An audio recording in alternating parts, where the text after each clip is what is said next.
തെരഞ്ഞെടുപ്പ് പ്രഖ്യാപിക്കട്ടെ, within 24 hours മുഴുവൻ സ്ഥാനാർത്ഥികളെ രംഗത്തിറക്കുമെന്ന് പറഞ്ഞു. 24 കഴിഞ്ഞു, 48 കഴിഞ്ഞു, 72 മണിക്കൂർ കഴിഞ്ഞ് 4-ാം ദിവസം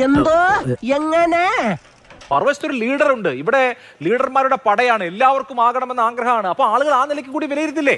അത് വഴിയേ അറിഞ്ഞോളൂ. മറുവശത്ത് ലീഡർ ഉണ്ടായിട്ട് എന്താ പ്രയോജനം? ഇലക്ഷൻ പ്രഖ്യാപിച്ച ആദ്യ മണിക്കൂറിൽ വന്ന CPM-ന്റെ ലിസ്റ്റിൽ കള്ളനുണ്ട്, കൊള്ളക്കാരനുണ്ട്, കൊലപാതകയുണ്ട്. അങ്ങനെ വളരെ വൈവിധ്യമാർന്ന ലിസ്റ്റാണ്. ജെട്ടിക്കള്ളനും സ്വർണ്ണക്കൊള്ളക്കാരനും കൊലപാതക കേസിലെ പ്രതിയടക്കം ചേരുന്നതാണ് അവരുടെ ലിസ്റ്റ്, LDF-ന്റെ ലിസ്റ്റ്.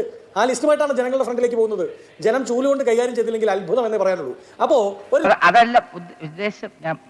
എംപിമാർ മത്സരിക്കുന്ന കാര്യം പറയുമ്പോൾ ഇപ്പൊ ഞാൻ ഇരിക്കുന്ന കോട്ടയത്ത് തൊട്ടപ്പുറത്ത് പാലായി മത്സരിക്കുന്ന ജോസ് കെ മാണിയാണ് എന്നുകൂടി അരുൺകുമാർ മനസ്സിലാക്കിയാൽ മതി. നിങ്ങളുടെ സ്ഥാനാർത്ഥിയായി മത്സരിക്കുന്ന ജോസ് കെ മാണിയാണ്.